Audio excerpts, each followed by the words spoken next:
uma fala que é baseada em um texto que eu fiz junto com o Christian Bunker da USP. Nós demos o nome de a psicopatologia prática do DSM no Brasil.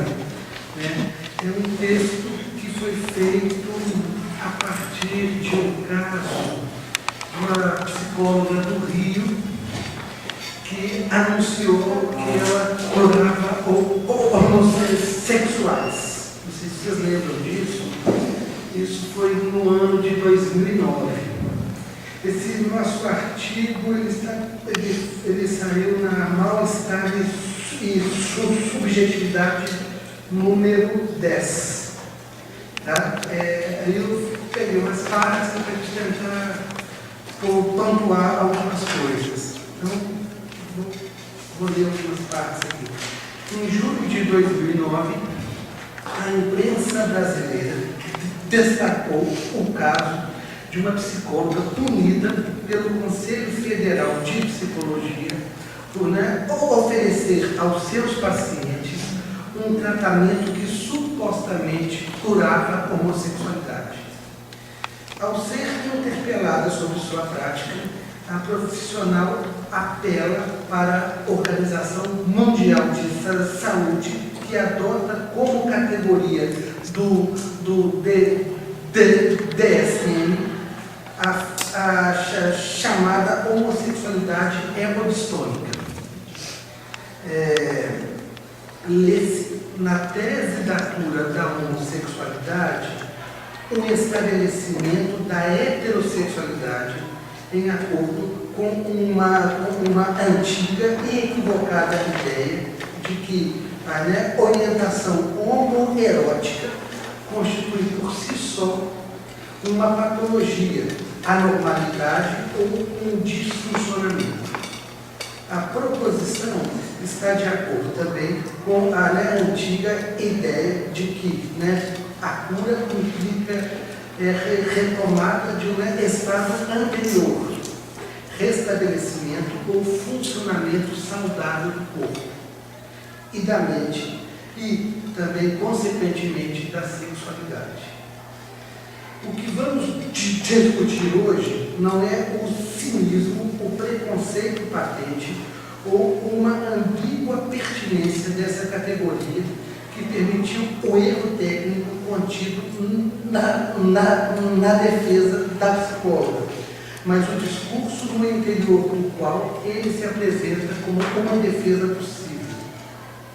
O discurso no qual este argumento se apoia implica tacitamente naquilo que é descrito como anomalia e justifica automaticamente a necessidade de sua erradicação e inversão com o público.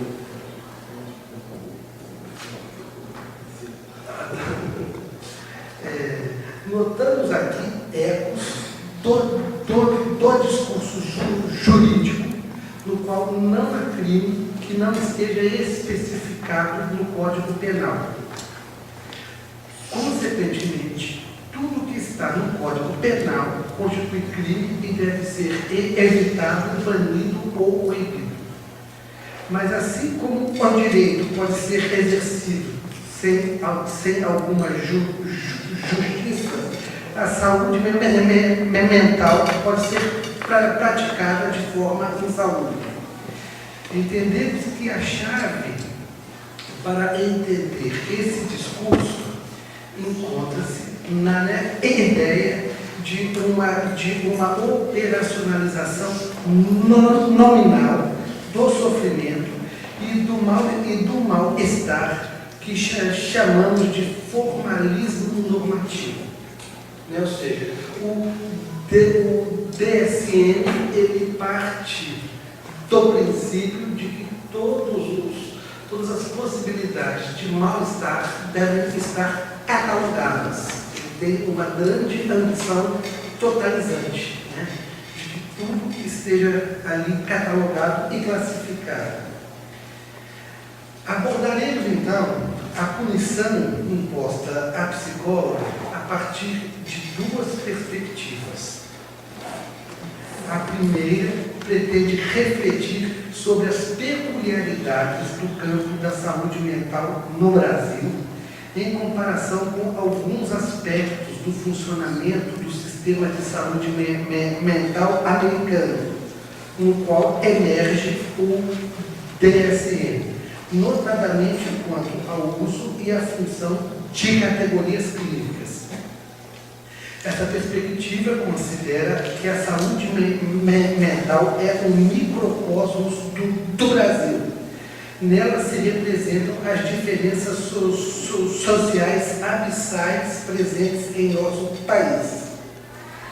A segunda perspectiva, enfatiza o lugar do DSM no vasto campo da psicopatologia, mais especificamente sua penetração entre psicólogos e psicanalistas em questões atinentes à sexualidade e ao gênero.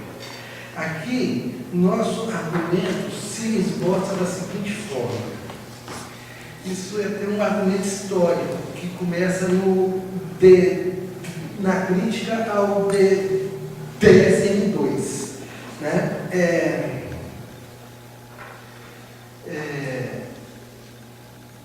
Se é verdade que uma determinada forma de psicanálise teria inspirado diretamente a formação do sistema de DSM, e se é verdade que a psicanálise teria assim transmitido um modelo androcêntrico, heterossexual e neurocêntrico ao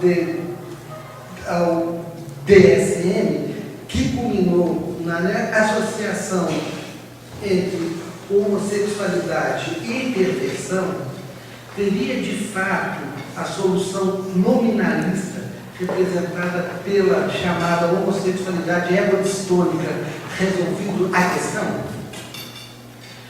Estudando o amplo espectro de reformas institucionais expresso pelo desenvolvimento de um novo sistema de assistência social, no quadro de um novo pacto entre o Estado e o emergente terceiro setor brasileiro, mostramos como este processo que se inicia com a abertura política nos anos de 1980 e apresenta sinais claros de exaustão, e baseia-se em dois termos articulados. De um lado, trata-se de uma mutação da economia interna e na funcionalidade externa das teorias de referência para a mutação da economia interna, para a formação de políticas públicas. Essa mutação implica que os quadros conceituais de determinado sistema, seja ele pós-estruturalista, pós-crítico, psicanalítico ou liberal, sofrem uma espécie de tradução normativa. O que nós estamos falando aqui? Que essas teorias, elas sofrem uma tradução normativa no âmbito do próprio Estado. E a partir dos pressupostos dela, o Estado começa a designar coisas. Tal sentido serve para reconhecimento intersubjetivo e político dos atores do sistema socioassistencial, bem como para a criação de fronteiras e facilitações no interior dos processos institucionais. Nesse sentido, processos administrativos, deliberações sobre distribuição de recursos ou alocação de funcionários podem depender estritamente desse formalismo normativo. Por exemplo, eu só ganho determinada bolsa se eu tiver o diagnóstico Y do CID-10. O CID-10 não se, quando ele é pensado, ele não se pressupõe isso, mas ele é usado dentro desse formalismo normativo. É justo supor que esse fenômeno encontre seu correlato no interior da saúde mental e que uma formulação tão equívoca quanto a tese da cura de uma homossexualidade egotistônica aspire eficácia pragmática não pelo seu conteúdo, mas pela sua inclusão que pretende em um determinado discurso ou da patologia prática na qual o DSM se vê incorporado. Discurso que se inclui em uma determinada razão diagnóstica que ultrapassa os procedimentos psiquiátricos e estende-se ao campo do que estamos chamando de psicopatologia prática, cada vez mais influente na cultura brasileira.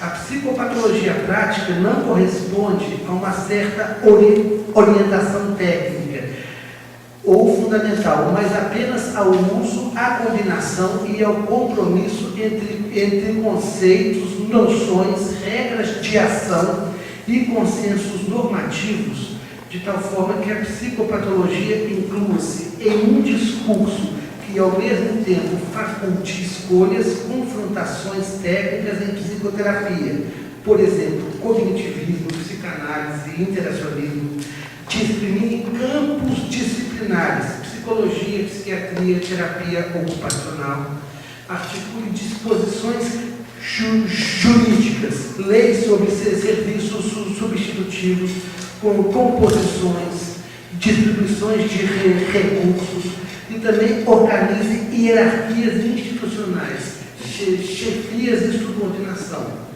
Oriente estratégias de atenção, cuidado e tratamento, psicoterapias de grupo, iniciativas de interação e também inclusão.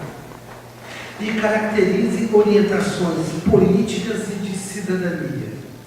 Fica claro que tais funções estão muito distantes do que convencionalmente se espera de uma psicopatologia, com articulação clínica entre diagnósticos, formas de intervenção, investigações etiológicas ou semiológicas.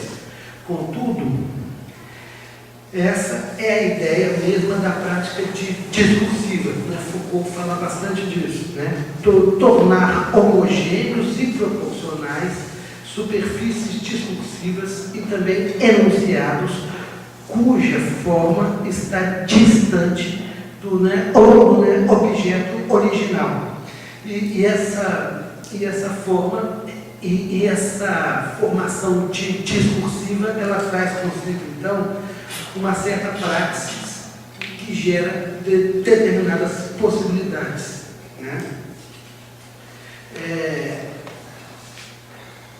Lembramos que a polêmica em torno da cura dessa orientação homossexual possui no Brasil intensa afinidade com uma ascensão do discurso religioso conservador e com a crescente pragmática de resultados e eficácias de curas, que tal discurso veio a produzir em nosso país nos anos 80, 2000.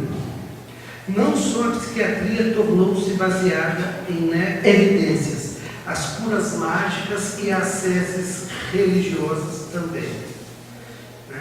A partir da década de 90, nós sabemos que o Brasil realiza a sua reforma psiquiátrica. O projeto de lei conhecido como Lei Paulo Delgado proibia a construção ou a contratação de novos leitos psiquiátricos pelo poder público, e previa o redirecionamento dos recursos públicos para a criação de recursos não manicomiais e práticas substitutivas. Então, aqui nós estamos entrando no segundo ponto que eu tinha falado que a gente ia discutir aqui. O primeiro ponto é a questão desse formalismo normativo e da psicopatologia prática.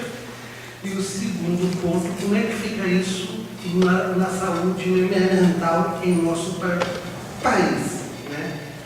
Tal mudança discursiva reconfigura juridicamente o sofrimento mental como uma questão de política pública. A par das inúmeras transformações e ganhos dessa mudança de perspectiva, duas peças sólidas permanecem intocadas. O sistema diagnóstico baseado no DSM e a medicalização extensiva. Diversos autores criticam a origem primária neuroquímica dos transtornos, não porque ela seja materialmente inconsistente, mas porque a descrição de alterações não deveria por si só justificar nem a etiologia, nem o tratamento. Ao final e ao cabo, não é a redução ou a ausência de certa eficácia o que justificaria a exclusão de práticas psicanalíticas. Pelo contrário, as psicoterapias psicodinâmicas de longo termo mostraram muito mais eficazes do que qualquer outra forma de tratamento psicológico. Aqui nós estamos fazendo uma referência à meta-análise.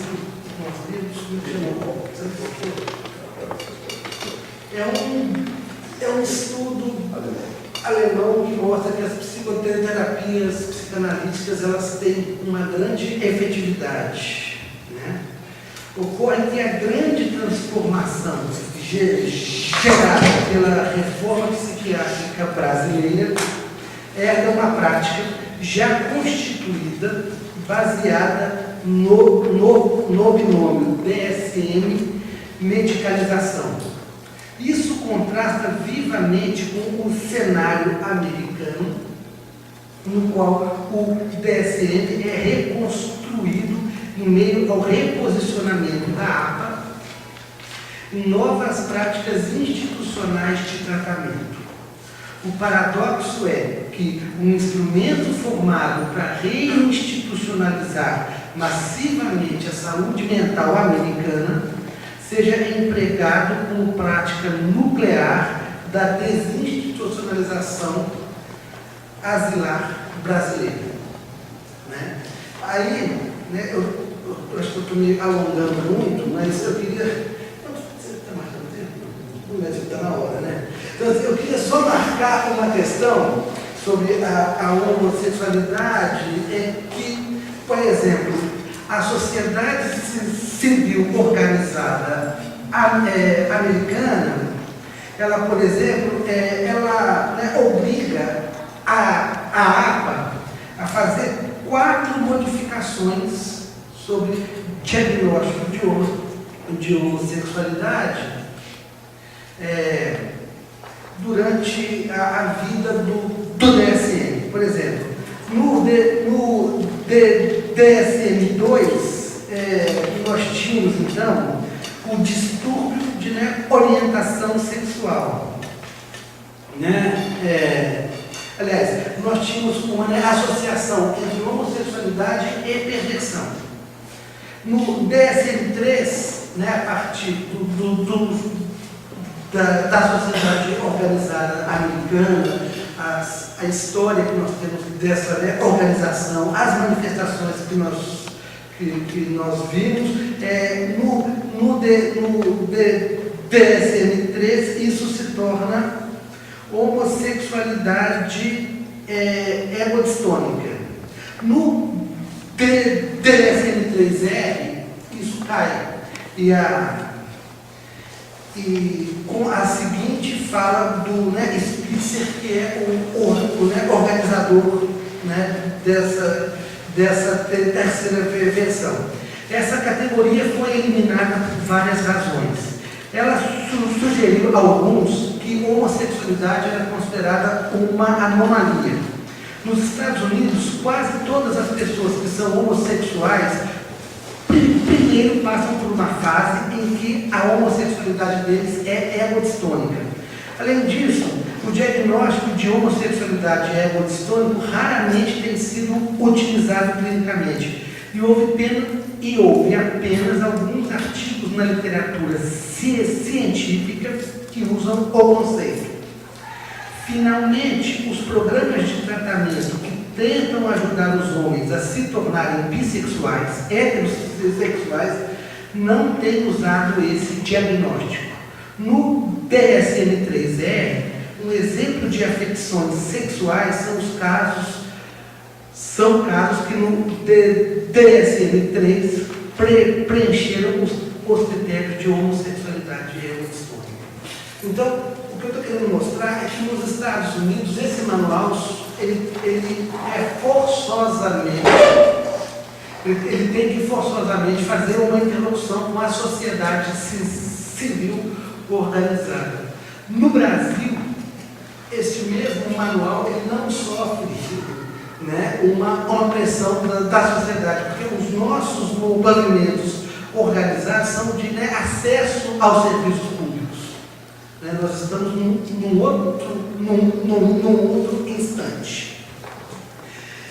Eu queria, então, para finalizar mesmo, colocar, então, assim, né, o argumento que a psicóloga usa, né, o argumento dela, então, aqui é que essa categoria é aceita pela Organização Mundial, mas o que nos assusta é a punição que foi dada, porque a punição ela é dada no âmbito político, no âmbito dessa interlocução com o sistema político nosso. Eu vou tentar, então, fazer esse recorte para a gente finalizar. Conforme dissemos anteriormente, o DSM deixa claro que não existem instâncias transcendentes às quais se pode recorrer no qual diz respeito a fenômenos ligados ao sofrimento dos sujeitos. Por outro lado, as classificações supostamente científicas mostram grande fragilidade no que tange às questões de poder, de interesses econômicos, de formação de grupos de pressão por determinados interesses e da mídia em geral. As considerações anteriores se fazem presentes na forma peremptória do caso do processo sofrido pela psicóloga carioca. Frente aos argumentos pragmáticos e descritivos apontados pela profissional, o Conselho Federal de Psicologia responde com argumentos políticos e sociais de uma resolução que regulamenta o exercício profissional. Eis a resolução que embasou a penalidade de censura pública à psicóloga. Resolução número 1 de 99, artigo 2. Os psicólogos deverão contribuir com seu conhecimento para uma reflexão sobre o preconceito e o desaparecimento de discriminações e estigmatizações contra aqueles que apresentam comportamentos ou práticas homoeróticas. Ou seja, o que eu estou tentando trazer aqui é que essa prática dessa psicóloga foi resolvida, né, uma questão técnica, né, ela é resolvida simplesmente com uma resolução de cunho político que, né, impede que esse debate se estenda por outras vias. Ok? Obrigado, gente.